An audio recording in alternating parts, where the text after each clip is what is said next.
Welcome back to the Fantasy Hockey Podcast. We've got a special episode for you. Now, last year, we didn't do one of these until way later in the season.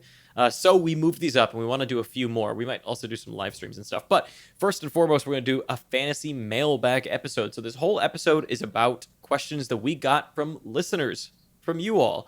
So we went through, we got quite a few. We broke them down into the ones that we thought that made the most sense and the ones that we could get to in the show. So we have a few that are green, a few that are yellow that hopefully we can get to if we have time.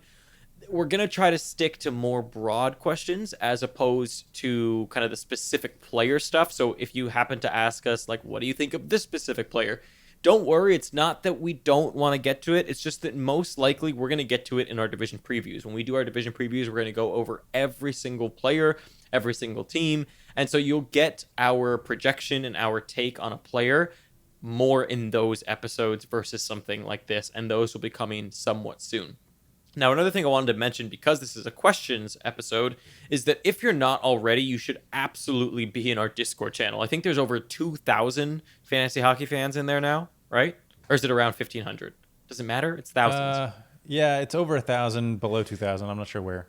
Just below 2,000. But anyways, if you want to join that, you can go to either our Twitter, at Fantasy Hockey PD, and find it there. If you're watching this on YouTube, it's in the description below, or I'll pin it down in the comments. Or if you're listening to this on the podcast, you can go and search up, I think on Google, Fantasy Hockey Podcast Discord, or it'll be in the description. So good luck. I don't know. I always hate also trying to like copy fantasyhockeypodcast.com. text. It's right at the top. Oh yeah, duh. Fantasy Hockey Podcast. We have a website, by the way, so you can go to the website and find it there. But it's really good. People are in there all the time answering questions. We're in there answering questions all the time. And if you're a YouTube member or a Patreon member, you get a special channel with access to us that we prioritize, especially during the season when things get really wild.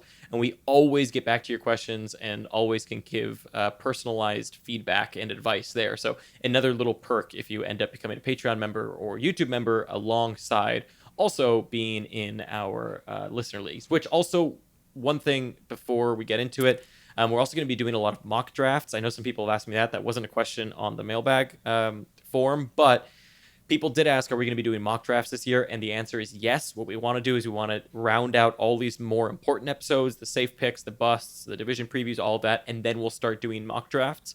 So keep an eye out for those, and patrons or YouTube members also get priority into drafting with us during the mocks that we do as well. So there you go. That's all the shilling I think I had to do. Apologies again. It's early in the season. We just want to make sure that you have access to everything that we have to offer. So without further ado, let's jump into our mailbags. So reaching my hand into the mailbag, and how about you read the first question, actually?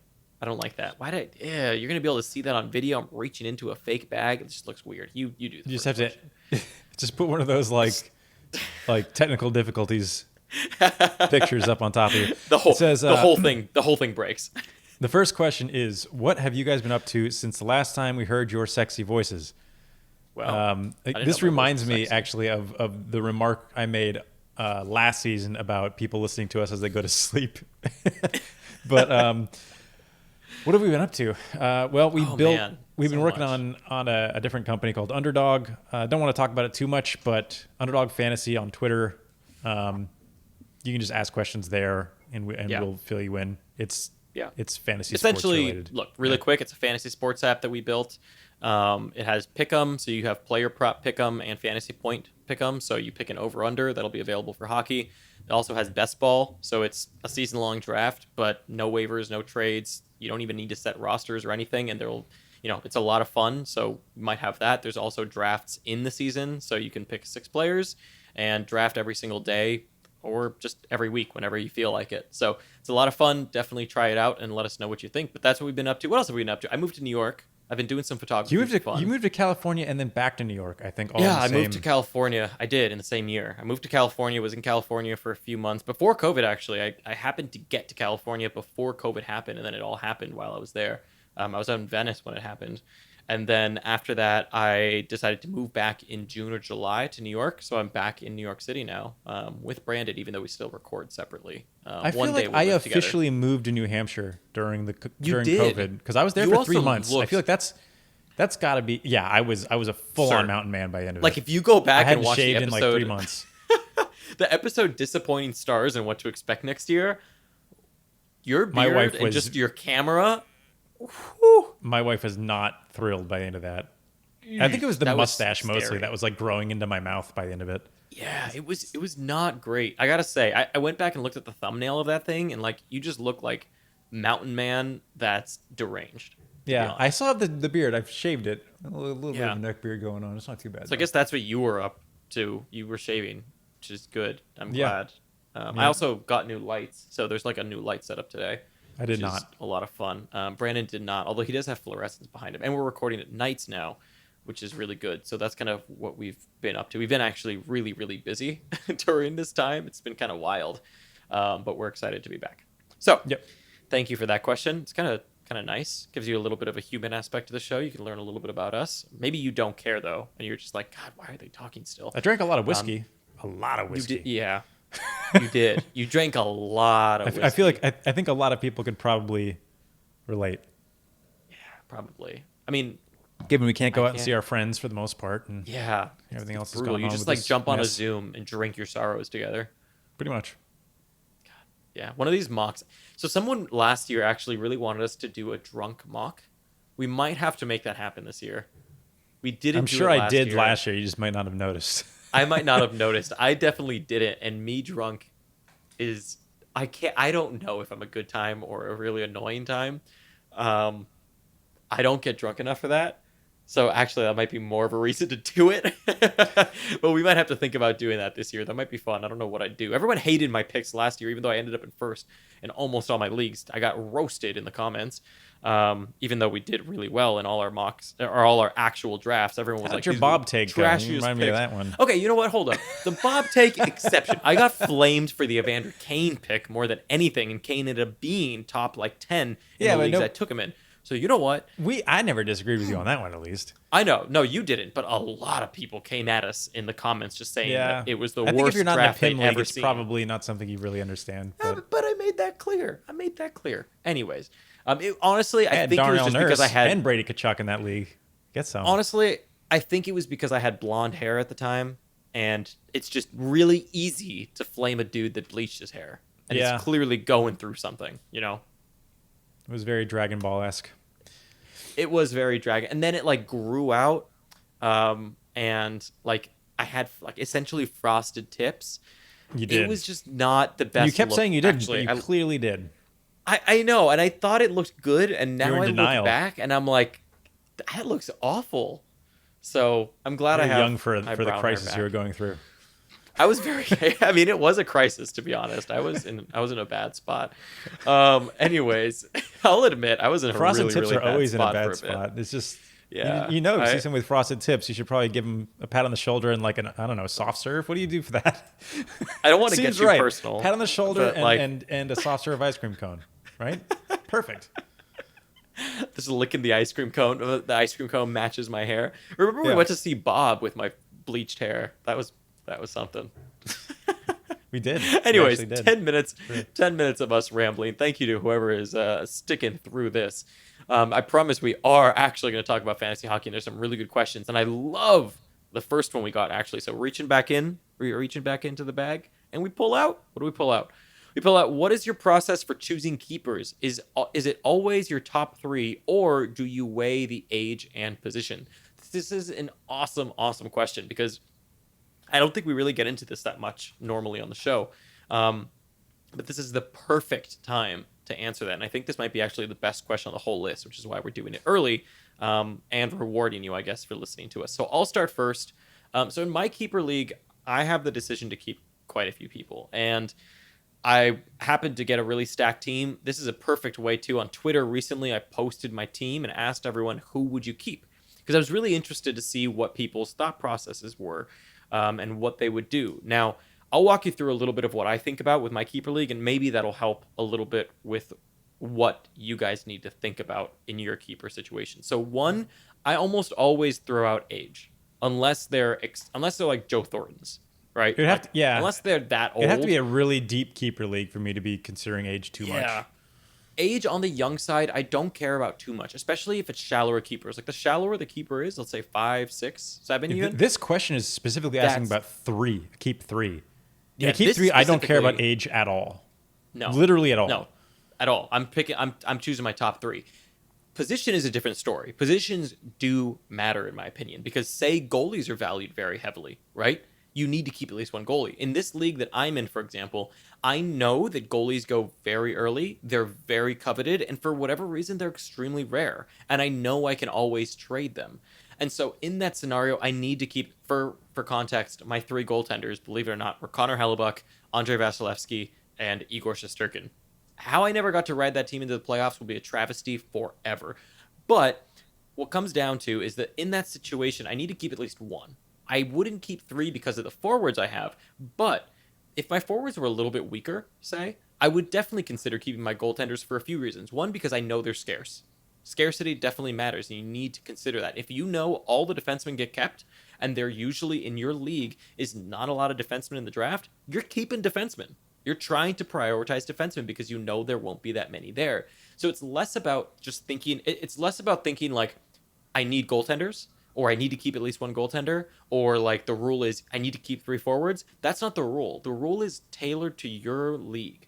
So if your league, you know they're taking a lot of forwards, you need to keep forwards. If you know they're taking a lot of defensemen, you need to keep defensemen. And that's not saying like you should change to keep all your defensemen, but just saying prioritize how you think about defensemen and knowing that there's a good chance you might let one top guy go and he's not getting back to you.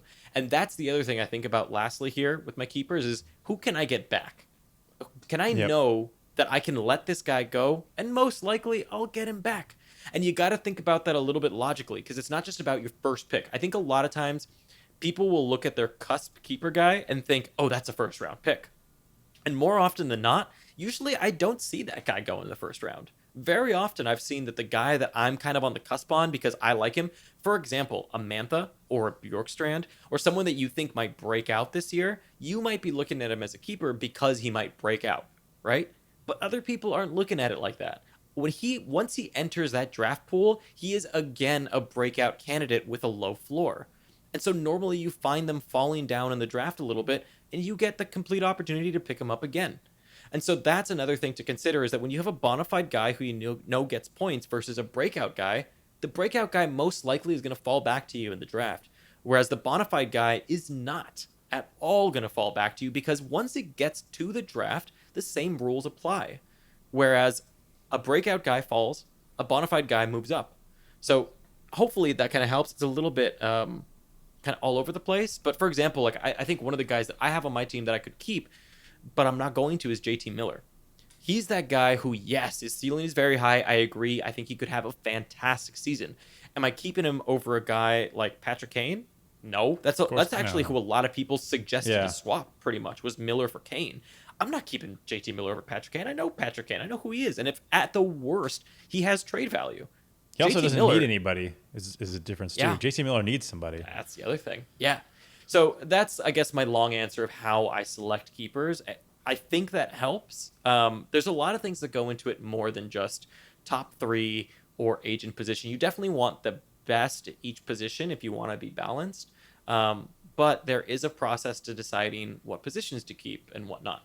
So hopefully it helps. Do you have anything to add? Yeah, my tiny bit on this is typically when I'm thinking about keepers, my first thought, and this isn't necessarily my last thought, it's just the first direction I go when I'm considering who I'm going to keep is if everybody went straight back into the draft pool, would I take this player in whatever within the amount of rounds that are kept, right? Like, so if it's keep 6, would I take this player within the first 6 rounds?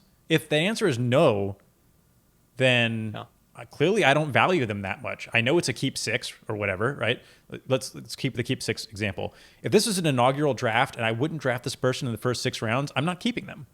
Because that means internally, even if I'm trying to convince myself otherwise, I don't value this player as a keeper, even if I think maybe I do.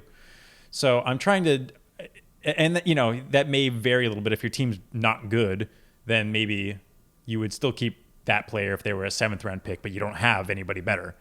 But I'm pretty notorious, if you heard my takes on dynasty and keeper leagues in general, that I am pretty not afraid of age and feel like if my team ages out, maybe I'll have a couple bad years, but I'll make it up in the meantime. I'm always trying to be win now. So I guess I'm just less averse to age than most people, but especially in shallow keepers, age is not something you should be considering. When they get really deep, even then you're going to want to be keeping your like more established top level keepers, guys like Crosby and Kane, but should be no brainers, honestly. Yeah. And then even guys like Burns, who I feel like are starting to fall lately because he had a not amazing season last season, but he still produces quite a bit compared to other defensemen, and probably still has a few, like 2 or 3 years left in him, maybe 2. So it's just, I think the easiest first approach you should be doing, first kind of thought process should be, if this is an inaugural draft, would I take this person if it's a keep 3 in the first 3 rounds? If the answer is no, then odds are you're not keeping them. Yep. Okay. Do you want to move on to the next question? I think we answered that one pretty in depth. I could go over my team and selections. We don't. But I don't think that's important. I think it's. I think we have gone long enough on the keepers. Although I think that was a really important question. Yeah. I'll take the next one actually because it's about the tools, and then you can go on to the next one. So will the draft tools spreadsheet be updated for the upcoming season? Yes. And if you are watching this, there's a good chance that it's already updated. I'm going to try to have it by Thursday. You might be watching. This is going to go live on Thursday. So hopefully today it's updated. If not tomorrow, definitely check fantasyhockeypodcast.com. All the draft tools are there. And then also check out our Twitter where we'll post updates. And then also keep an eye out on YouTube. I'll do another video like I did last year to walk you through how to use the tool to prep you for your drafts. So definitely keep an eye out for that here shortly. Yep. Yeah. Okay. Next question. Next one here is, due to the shortened season, how do you feel about drafting 1A, 1B goalie tandems, Shesterkin and Georgiev, instead of goalies from multiple teams? I have a feeling there will be a few more back-to-back games than normal this season. I agree with that. The fact of the matter is we actually don't know what the end of the schedule is, which makes knowing how compressed things are going to be a little difficult. But I do expect it to be more compressed than usual, and I think tandems are a better bet than typically, especially in Cats leagues that have standard wins, save percentage, goal against average stuff going on. I think in leagues that are more cumulative focused, you might have a little bit of a benefit looking for a true volume starter, but I think they're going to be hard to come by this season just in general. I think even like tried and true volume starters, guys like John Gibson, I think Vasilevsky and Hellebuck are kind of on their own because they don't have anybody really threatening anything. But almost everybody else, I think, probably aren't going to start quite as much as you might think. So I do like the idea of, I don't know if Shesterkin and Georgiev is necessarily the combo I would go for. I get that they're both, I'm sure Gamby's seething already, but I think that like Rene and Saros, for example, could be interesting. I don't know. I don't know that in my leagues, actually, we're going wins, saves, save percentage. So there's volume involved. So I don't know that I'll necessarily target a tandem, but last season I notoriously targeted the Varlamov-Greiss stack constantly. And I think that the Varlamov-Sorokin stack is right in line with what it'll be last season. And I think they're going to fall just like they did last season. So I think of all tandems, I think Sorokin Varlamov is going to be an excellent one to target because both goalies should be available fairly late. Yeah. So actually one thought I had, and I don't want to get into this too much because we'll go over a lot of this in the draft strategy episode we'll do. But one just thought I've had about goalies this season, if you're in a very kind of volume heavy league, so like ours, for example, is win, save percentage, saves. If you're in something like that, I love the idea of one top goalie and then a tandem. So like say you get a Vasilevsky or a Hellebuck, and then you can go with Sorokin and Varlamov stack. Or you can go even like a Devils or something like that. Just someone that's not that great, but rounds out those, gives you the opportunity for that volume. I do think Blackwood is a sneaky pick this season. Yeah, because I agree. But there's nothing interesting about, let's be honest, there's nothing interesting about Jersey. But they're except how many shots pretty good defensively. They're pretty good at keeping shots to the outside. Yeah. So I think like that's one thing I like this year from as my brain is processing what to do this year. I do see that there's kind of a chasm between top goalies and tandems. And I think you're right in that because there'll be more back-to-backs this season, I think that those will matter more, and I'd rather have the tandem. Now, you could get screwed, though, where that team just sucks. Very likely, obviously. But I really like the Rask-Halak tandem a lot this year, I think. For example, I like the Bishop-Khudobin stack. Yeah. There's a lot of stacks I like quite a bit. Now, the question is, I think the interesting thing is that we actually got another question about this, and I think this is going to be one of the most contentious topics all season. So I have a theory that everybody is thinking the same thing we are right now. A lot of people, at least, are thinking the same tandem thing. And so I think people are going to really want tandems. So I think it's going to be interesting to see what happens in an actual draft. Does that mean goaltenders go a little bit earlier because people are reaching to grab their tandem? Do backup goalies go earlier, thus giving you an opportunity to just clean up on forwards? And that's where I think the idea of getting a top goalie makes sense this year. And again, I'm going too far into this because I want to save this for the draft strategy episode, but whatever. We can talk about it a little bit. The reason that I kind of like that idea of getting a top goalie is that if you get a top goalie and then say you get a Rask, right? Or maybe not a Rask, but maybe you miss out on him and you get Halak, whatever. You're not down for the count if you don't get the tandem, right? You're still okay. Because what I could see happening is you get a Vasilevsky or a Hellebuck or someone like that, and then the tandems just don't work for you. And that's okay because you've already got Vasilevsky. Because what I could see happening is people reaching for that tandem or for that backup goalie because everyone just freaks out about goalies in this back-to-back thing. And then you're just kind of left with really good forward pickings, and you're still okay in net because you have a guy like Vasilevsky. But you're pretty screwed if you don't do that. You don't get a top goalie, and then after that, you're just kind of left with the worst of the worst, right? And this year, the worst of the worst could be really bad from a volume perspective. So just something I'm thinking about. But anyways, we've gone on that a lot. I'm fading goalies personally this season. It's gonna be interesting. Interesting. That's gonna be an interesting discussion. I think there's no good answer to goalies this season. I see both angles. I think I'm just gonna target Varlamov like I did last season and hope for the best. Yeah, you did pretty much just target, but your goaltending stats were also really trash in our league last year. No, they weren't. I had Vasilevsky and Varlamov in our main league. Oh yeah. It was the first league, the first time in that league ever that I've had good goalie stats. Yeah, but typically, I'm not the person to talk about goalies. I'm terrible at picking the right goalie. You actually listened to my goalie strategy last year for once. Usually, you just except for not taking Bob. No, thank you. Except for that. Let's not talk about that. So the next one, the next question here, actually about goalies. We can keep this short. If divisions are actually a thing, which they are, does taking goalies on good teams earlier make sense? Or make more sense? Again, I think it goes right back to, I think I'm more interested in volume if you're talking about, because I'm less interested in trying to predict the good teams because, for example, there could be a division I think full of good Vasilevsky teams. is I know that, kind of year over year, he's the perennial guy to get on goalie as your goalie one, but he is like goalie one lock, hard compared to any other year. Yeah. And that's just because of his backup situation and the division. I actually like Freddie Anderson perhaps this year quite a bit. Maybe.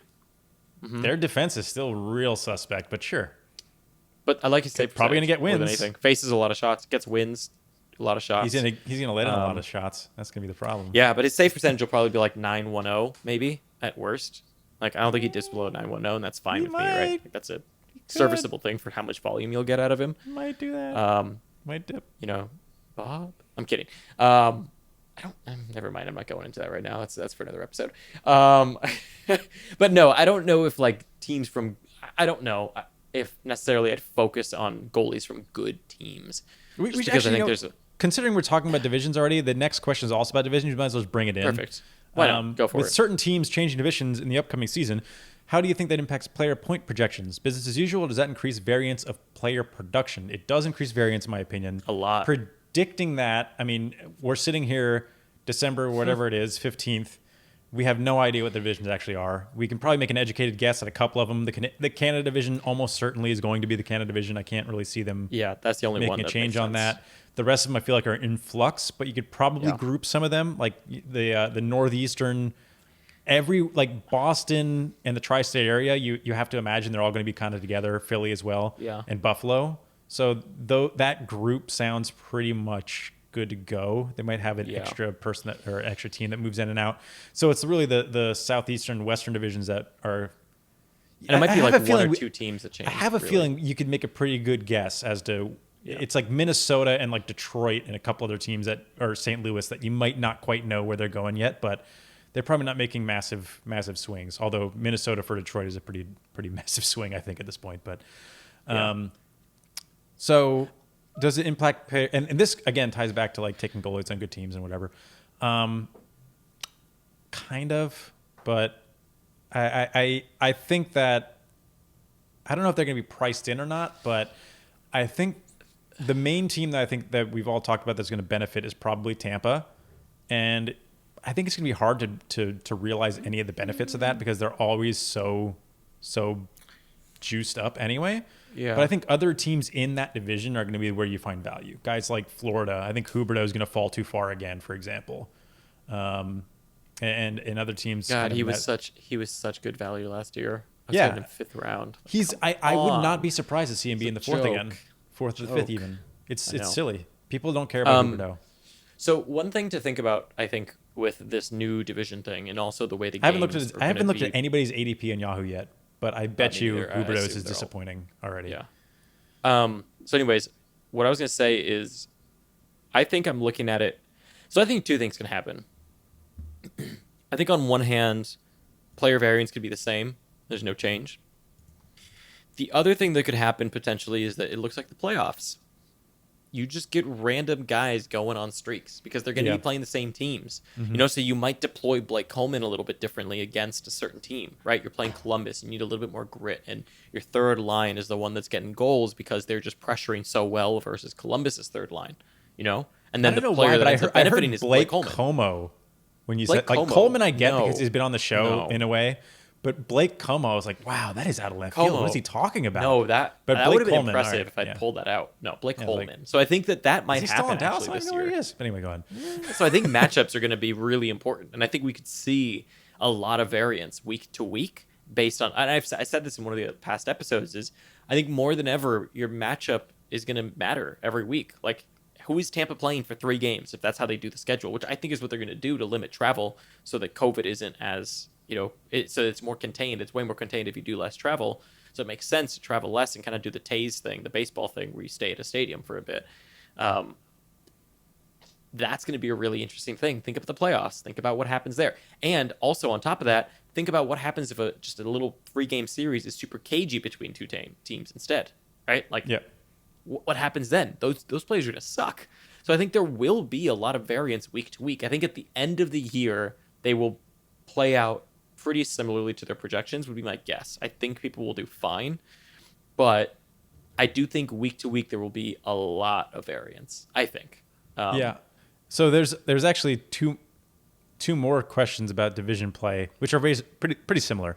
How are you planning on approaching division play? Are you going to fade teams in divisions with tighter defensive teams, target teams in more run and gun division, or does it have no impact on draft strategy? It does have impact on draft strategy to an extent. I think we've already kind of covered where things are, but I'm definitely doing, I guess I would call it like slightly more than like a tie break for guys in let's call them weak defensively divisions. I'm giving him a little subtle nudge, although I'm not sure I would necessarily try to project on that until we actually have the divisions. Yeah. And then do the next one because I have an answer to this stuff, and then I have a quick answer to that. So should we be paying more attention to division matchup alignments if teams will play more in-division games due to COVID? They will. I don't think there's going to be any out-of-division games, actually. Mm-hmm. Potential weak Pacific division looks mighty tasty to Colorado scoring. Wait, that has an exclamation mark. You need to read that better. Scoring! Right. Yes, thank you. So I think that you do need to pay attention to it. I wouldn't pay attention to it for the sake of the draft, personally. Like, I think that for the sake of the draft itself, I'm not going to care too much about what division they're in, right? Like, that's not going to sway things too much for me. What it will matter a lot for is, I think, like I said, in-week pickups. I am going to be trying to play the matchups. If I have two people playing the same amount of games, but one person plays really crappy team for the rest of the week versus another player who has a really tough matchup, I'm taking the player against the crappy team every day. And I think also something that's going to matter a lot is deployment. You're really going to need to pay attention to how people are getting deployed, right? Because that, like I said, is going to be really interesting because you're playing the same team. Like I mentioned with Blake Coleman, right? We saw that in the playoffs. Sometimes third lines just happen to play really well against other third lines, and they just match up. And so what do? They just put the third line out there more. They get more minutes, and they get more offensive minutes sometimes. It just depends on how they play them. And so you're going to have to, there are going to be rewards for paying attention to things like that. Paying attention to when a player like Blake Coleman out of nowhere gets more offensive deployment and you jump on it, even though he's a third liner and there's other people that seem better out there. But really, when you look at it, they're in cagier games, not getting as many opportunities. So it's going to be one of those seasons to me where in-season stuff is going to matter so much more than before. Before, I think. There's one other aspect that isn't necessarily directly asked here, but I think it's kind of implied, alluded to or applied, and that is what these divisions do to a given schedule. And we obviously, like I've said, we don't know the schedule, but this may be a season where if I draft before I know the schedule, I may make trades before the season starts. Yeah, I think agreed. Year over year, we talk about how Anaheim always has the most off nights. Last season, also Washington and the Rangers, I think, had pretty solid off nights. And off nights matter quite a bit if you have more than like three bench spots. Yeah. You want to be maximizing the starts you get out of your players. You never want to be benching players on a game where they could be playing if you can avoid it. And the schedule matters for that. So depending on what these divisions, which may or may not have any real impact on the schedule itself, due to the schedule, it could influence both draft strategy to an extent and also preseason trading for those of you that are in leagues that are willing to take preseason draft action or preseason trade action, which I feel like are kind of few and far between, but worth a shot anyway, depending on what happens. Yeah, for sure. All right, let me get this next one. Oh boy. Okay. Here we Biggest go. name from last year that you're fading this year. Maybe not a bust, but someone expected to regress that you wouldn't draft at their expected ADP. So I think last season, I'm basically going to pick the same player that I did last season, and I was wrong last season. You're wrong. I was every wrong last season. He's only been in the league a couple of seasons, but it was Still. Yeah, but Leon Draisaitl is my pick here. So last season I kind of singled him out because I pointed out that he was playing on McDavid's wing for quite a chunk of the 2018 season, and he had a pretty high shooting percentage, and I was like, okay, I expect that they're going to want to run him as a pure, well, not a pure, but as a center as opposed to a winger, and have two more solid lines than one kind of dominant line going into the future seasons. This being the 2019-2020 season. Clearly, that didn't seem to matter, and what wound up happening was Edmonton figured out the power play just out of nowhere. So Edmonton's power play went from like the worst in the league to just about the best, which, okay. And as a result, as we all know, Leon Draisaitl led the league in scoring and looked extremely good. Now we're seeing him being drafted ahead of guys like Nikita Kucherov and Alex Ovechkin, even in standard Cats leagues with shots and hits.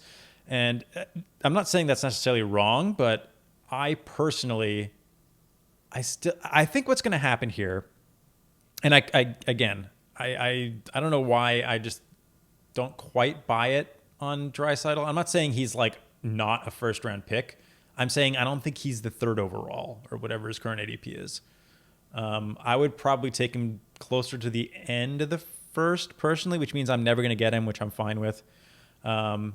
I just worry that we're going to see a bit of a regression from the Edmonton power play, even with Tyson Barrie. I think Edmonton's power play is probably, I don't know, in the middle somewhere, upper middle. So maybe 10th overall as opposed to whatever, the first or second overall in converting. And I'm also not sure they're going to get quite as many opportunities.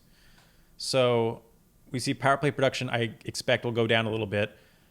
I do think that considering his success on the second line, that we will see Draisaitl not be on McDavid's wing, which means he will need to continue on, and he will. I'm not saying he's not a first-round potential player. I just think that third overall is a bit rich for me. Yeah, so I would take him third overall. I would take him closer to 10th.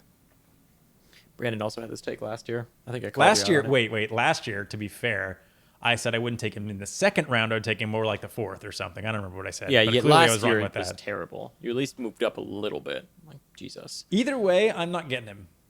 That's He was what it third boils down overall to. in our season last year. I know. Look, there was nobody predicted him to be that good last season. He got 44 power play points. That's not going to happen again. Like, come on. That's insane. That's nuts. Come on. How many points did he have overall? Whatever 67 plus 43 is. I can't do mental math, so. Wait, what? He had over 110 100 points in 70 110. games? 110. Yeah. All right, well, what can you do about that? But still. You're wrong, sir. Yeah, that's pretty good.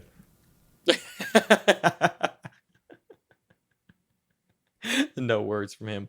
I have... okay, so my first one that isn't a big name is David Perron. I think he falls off quite a bit, and he did towards the end of the season. He was really, really good last year.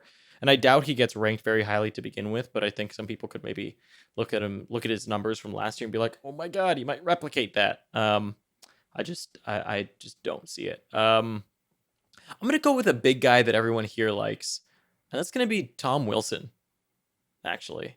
I think he counts as a big name now. His point production was completely unstable. Made absolutely no sense. I mean, he got 21 goals on 154 shots. Sure, gets PIMs, gets the hits. Great. Is he worth what last year was? Hell no. He was 15th overall in our league. That is not happening again. I just don't see it. I can't see it. I wonder what his expected ADP is, though. So right now they have him ranked preseason at 120. That sounds feels about right. Pretty much right, yeah. Feels right, but you never know. I mean, I think a lot of people do draft with last year's numbers. So I do want to make sure to point out that, I think people are... things are going to regress. Now, another guy that I actually think is going to fall back down to earth a little bit, and I just want to make sure I'm not crazy here. I think it's going to be Dougie Hamilton a little bit. Now, remember, he did get injured. Oh, hold up. Hold your horses. I think you're collectively by the I'm groaning, but everybody listening is also groaning, and as a result, you are kicked off the podcast forever. It's because people love Dougie. I love him too, but I've seen him ranked up. I've seen him ranked above Yossi. Yeah, that's not right. He is not better than Yossi this season, in my opinion. I just don't see it. I don't see it. I think when he was crushing it last year, if you remember, before he got injured, he was crushing it because of the power play and because of just insane production 5-on-5 from his teammates. Mm-hmm. That was just not sustainable. And so we didn't get to see what he'd do over a whole season. And yes, he was shooting like crazy. He was doing really well. Great. The problem is everyone around him was unsustainable when he was killing it. And then as soon as he got injured, everyone kind of fell back down to earth, maybe a little bit because of him, but they needed to fall back down to earth anyways.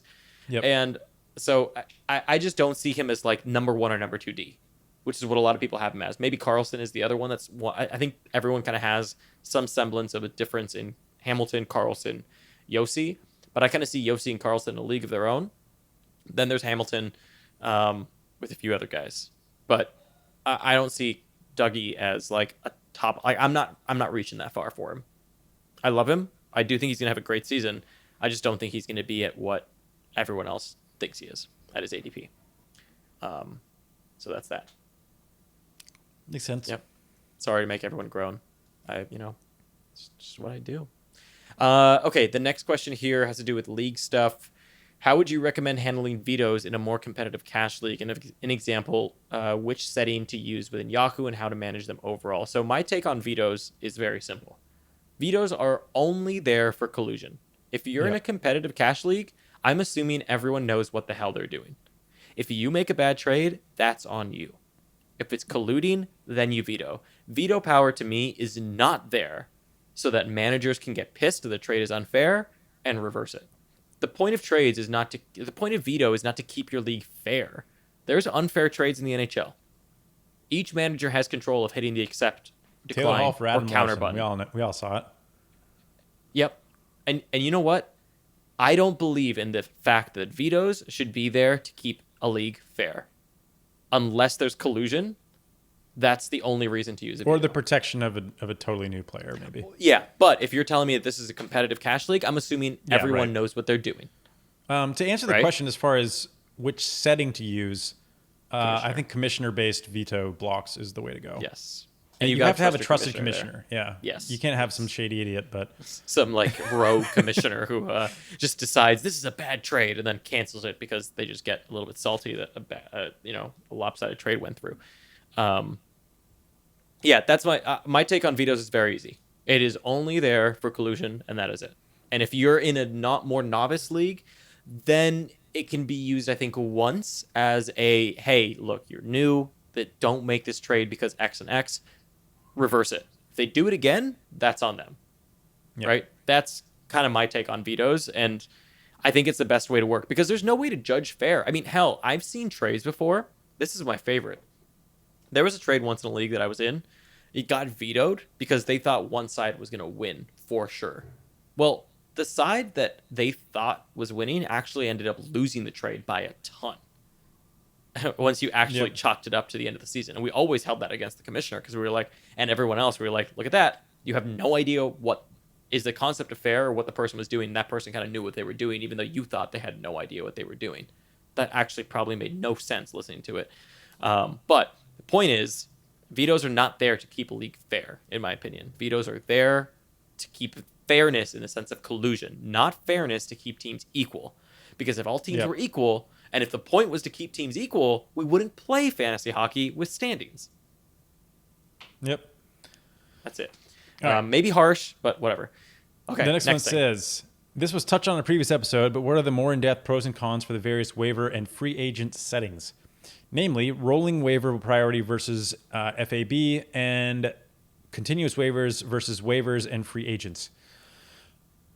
This is kind of a large question. I'm going to try to move it down as quickly as I can so it's somewhat consumable. I think in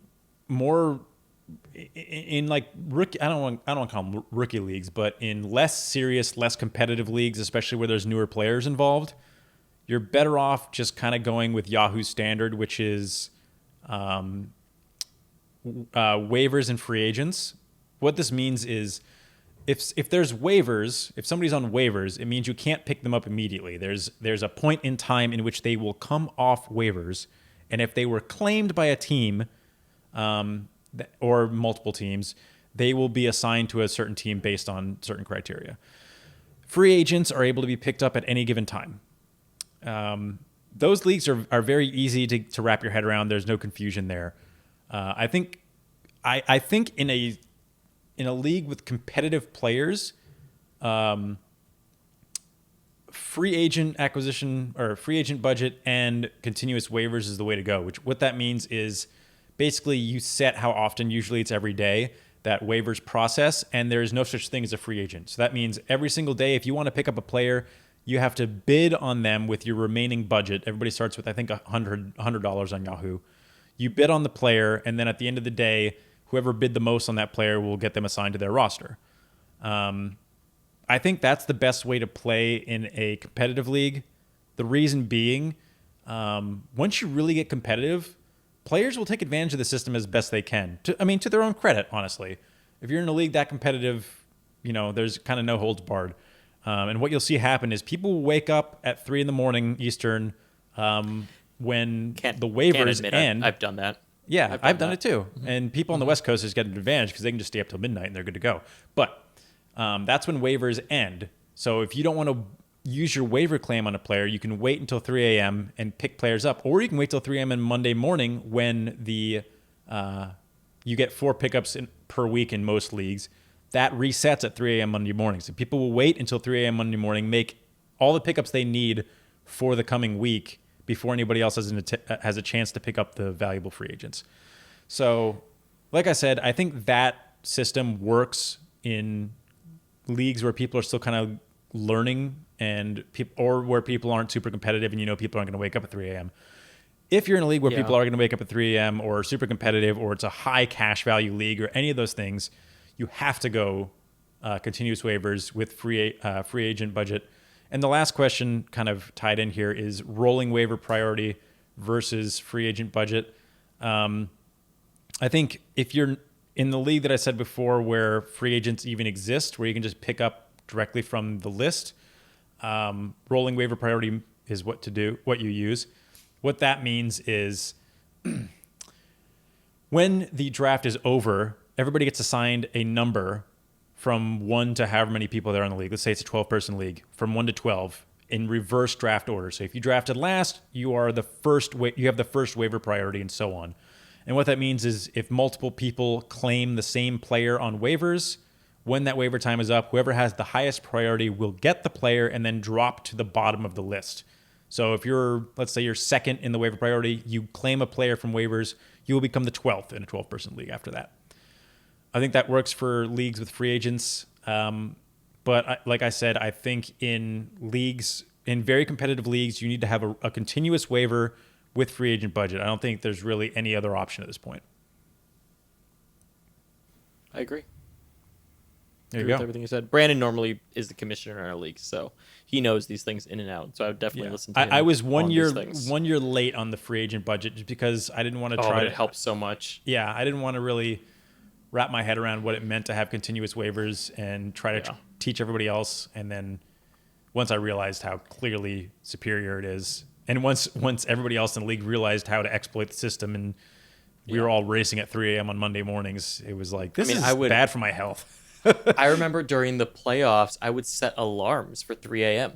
Yeah, and I'd wake up at 3 a.m. You have to, or you're just you're giving yourself a disadvantage, which is crazy. Yeah, exactly. Okay, let's move on to the last question here, which is a good one, I think, for the drafting season. Last year, I used projections to help me draft, Laidlaw, Dom, etc.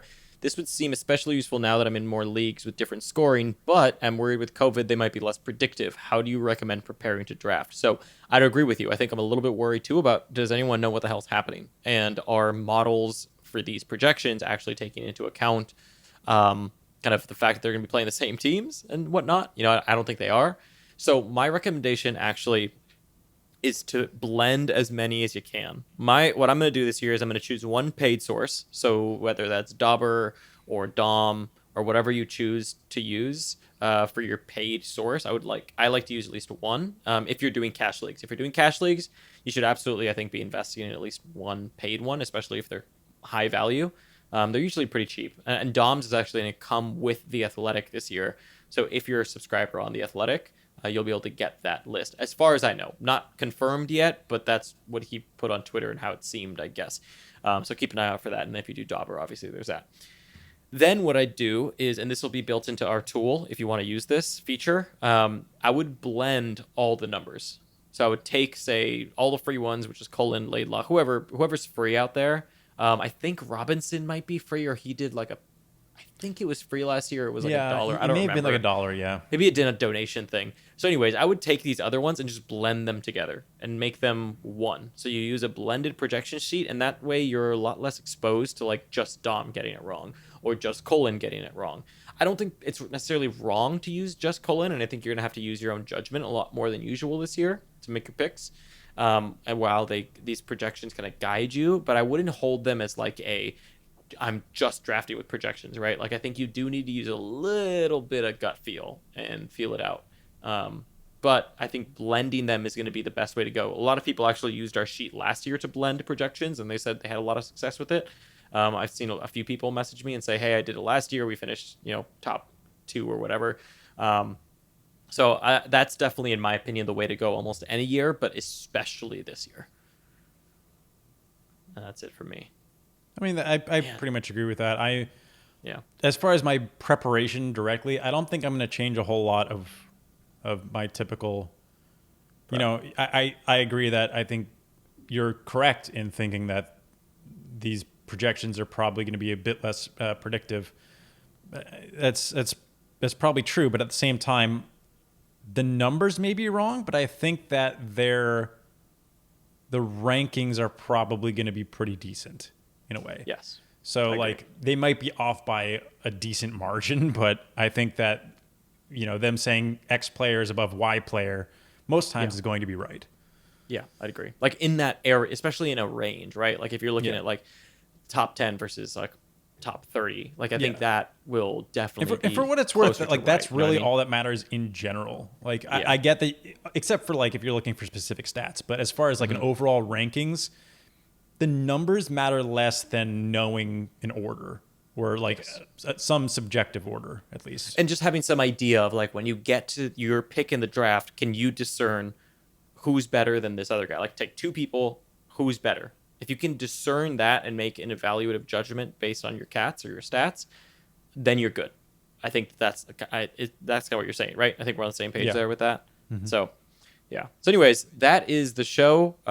We went through a lot. There was almost actually an hour of question. Was there's there one more that came should we do in. this last one? The one that came in just now. Yeah.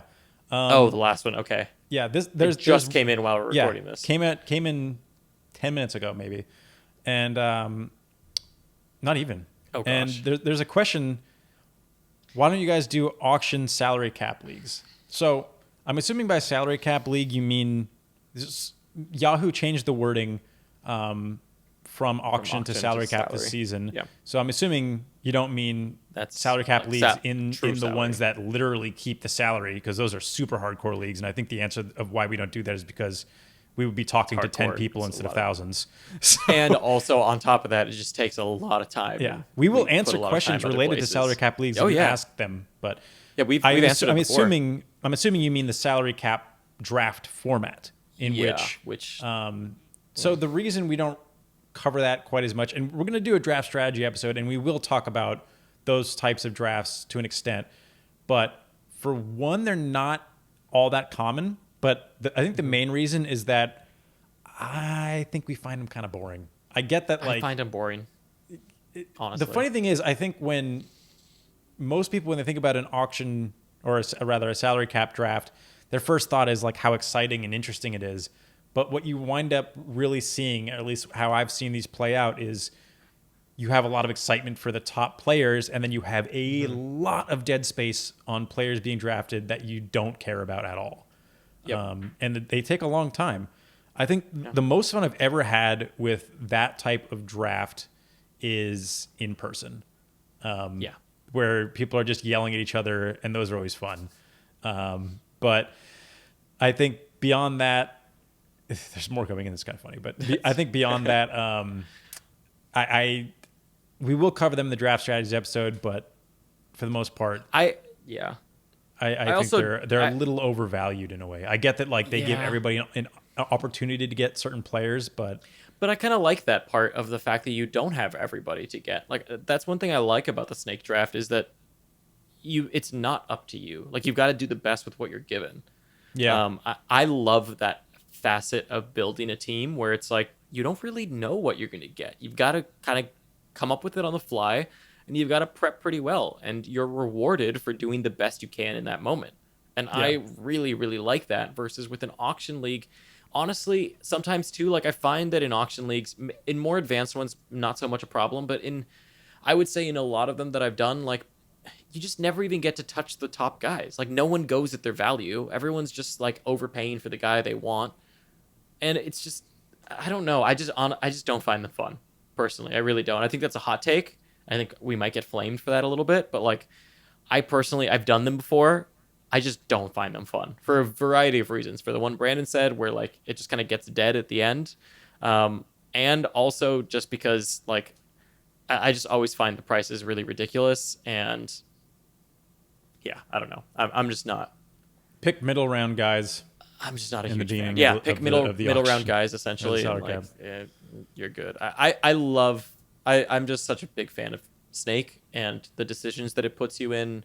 I think Snake is pretty fair, even though people say it's less fair than salary cap. I think it's pretty damn fair. Like, I actually like drafting towards the end. I think it's a fun time, and you usually get a lot of value if you know what you're doing. Like, there's a lot of value everywhere in the draft, except maybe the middle. The middle kind of sucks sometimes. But if you know what you're doing, you Middle can might still be do decent really this well. season. I feel like last season it was like, if you got like 6 Last to year 8, it was sucked. awful. But this It was season, awful.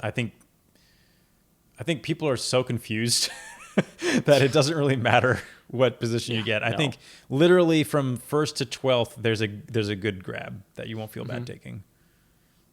Well, but there you go. That's our take. Sorry to end it on such a controversial note. Let us know why you like salary cap, maybe. Auction salary cap. I would love to know kind of the counterpoints. To me, really, I've just never found it fun. I think the biggest counterpoint is that everybody wants a chance at McDavid, but I think that's the biggest thing. That's why people want it. I don't care for that. I don't care to have an equal opportunity at McDavid, because at the end of the day, my team isn't McDavid. My team is what I build, given the opportunities that go through a draft, right? And making the best decisions with what falls to me and what, like, I also hate that there's not that idea of being sniped, really. With in person, I've felt that with auction, where like someone might bid over you for a guy you really want. But I guess it's also like strategy wise. Like, I don't go into a draft thinking like I need McDavid or I need Austin Matthews. Like, I think of it as like, okay, here are the building blocks for my team. I need a banger here. I want more point driven here. If I'm not at a banger like spread that I like here, I really need to get someone who's heavier on the hits. Like, I like that idea of it being driven that way versus like just having your eye on the prize essentially and paying for it. I don't know. Maybe I'm being obtuse, but I've never liked it when I've done it personally. I've always loved Snake. I think it's so much more fun. Okay, well, there you go. That is the show. Thanks for sticking with us for almost an hour. Next episodes will be coming out soon. We're going to be doing some division previews. We'll do some sleeper bust picks. If we know what they are. If we know what they if are. we don't, if not, we'll try to guess at them, I guess. We'll try to guess. Maybe we'll do the sleeper episodes first or something and give you some sleeper guys and some busts and rookie. We'll go over rookies, maybe, things like that, and where they might line up. So, yeah, thank you for listening. We will catch you next time, and almost happy holidays. We'll see you before then, though. Yeah. So thanks for listening. See you soon.